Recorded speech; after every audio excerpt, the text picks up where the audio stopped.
Iran's drones head to Massawa. Satellite images showing heavy lift cargo aircraft touching down in Massawa have sparked alarm, not just because of what they carry, but because of who may be directing them. What may look like routine firefight could in fact reflect a dangerous deepening of military ties between Iran and Eritrea, with worrying implications for Ethiopia's national security and the stability of the border Red Sea and Nile regions, a quiet alignment with loud consequences. Hi, I'm Sarun Zamanil and this is Analytica Today. Recent reports suggest that Iranian-linked cargo planes, especially those linked to Qasem, Fars Air, a company under sanction for transporting weapons and drones, are using Eritrea's Massawa port. These heavy-lift aircrafts are perfect fit for transporting not just supplies, but disassembled unmanned aerial vehicles, spare parts, and technical personnel. Over time, Eritrea's port could be more than a logistical waypoint. It could become a military hub facilitating Iranian drone operations in East Africa. That development would come with major strategic risk for Ethiopia, especially considering the fraught history between Addis Ababa and Asmara. The stakes for Ethiopia, from Ethiopia's perspective, the issue goes beyond asymmetric warfare. Eritrea has long shown a defiant posture, armed proxies, antagonism towards Ethiopia's maritime ambitions, and a willingness to challenge Addis Ababa's regional initiatives. The prospect of advanced Iranian drones or surveillance systems entering the Eritrean arsenal changed the power dynamics dramatically. Ethiopia's push for Red Sea access has already been delicate. If Eritrean ports become entangled in Iranian military logistics, that could draw external scrutiny, complicate economic diplomacy, and undermine Addis Ababa's efforts to reposition itself regionally.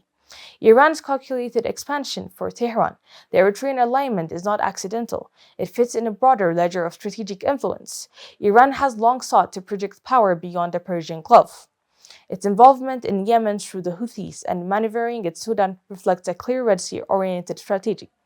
The 2025 security agreement between Ethiopia and Iran, focused on intelligence sharing, cross-border crime, and joint capacity building, adds another layer. While on paper this may seem a purely law enforcement partnership, its timing and context following Iran's previous provision of drones to Ethiopia are hard to ignore. The Sudan variable, a dangerous alternative destination that concerns does not stop at Ethiopia's borders.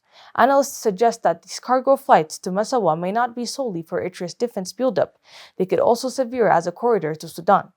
Iran has already reportedly supplied drones to the Sudanese armed forces to use in their civil war against the Rapid Support Forces.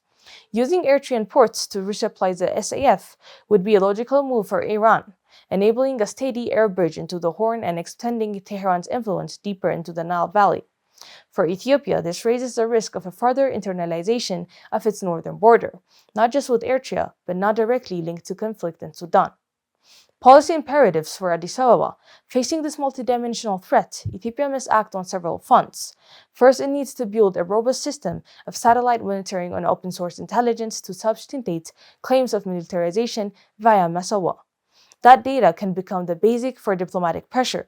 Second, Addis Ababa should engage Tehran directly to draw from red lines around Eritrea's use of Iranian military supplies, balancing dialogue with deterrence. And Ethiopia must work closely with Western partners. The US and EU already sanctioned Qasem Fars Air and certain aircraft tail numbers. Presenting concrete evidence of illicit transfer could help drive further enforcement. On its defense side, Ethiopia ought to accelerate investments in counter-drone technology, particularly electronic warfare systems, jammers, and integrated air defenses, focused along its northern front. Strategic outlook. In the long run, Iran's deepening relationship with Eritrea, if left unchecked, threatens to upset the fragile balance of power in the Horn. For Ethiopia, this is not just about border security. It is about safeguarding its aspirations for a stable Red Sea corridor, preventing the militarization of neighboring states, and avoiding the spillover of conflict from Sudan. If Tehran's logistics pipeline via Massawa is indeed meant for the Sudan war, Eritrea could become a flashpoint, both for the RSF, which has warned that any route supporting the SF is a target, and for Ethiopia, which risks being dragged more deeply into proxy competition. I am Sarun, and this has been Analytica Today. Thank you for watching.